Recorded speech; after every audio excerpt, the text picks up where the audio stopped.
Hey guys, this is Fundo on Wanchupalama. Tonight on Imbewu, Tusheleni talk with Nomosa that if they don't want to pay the rent, he will kick her friend out as a landlord.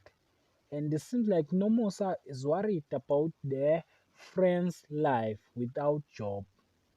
Two worries that he have to evict his friend if they don't get job.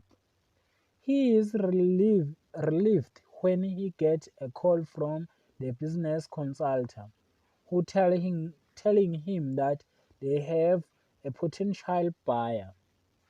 Zagiti learned the truth behind Maluju angel investor.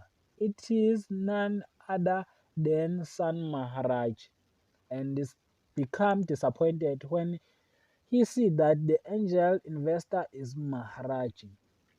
While Nogzola is surprised to see a terminal on Maharaji. That is for tonight. Thanks for watching. Don't forget to like and comment and subscribe. Therefore, thanks.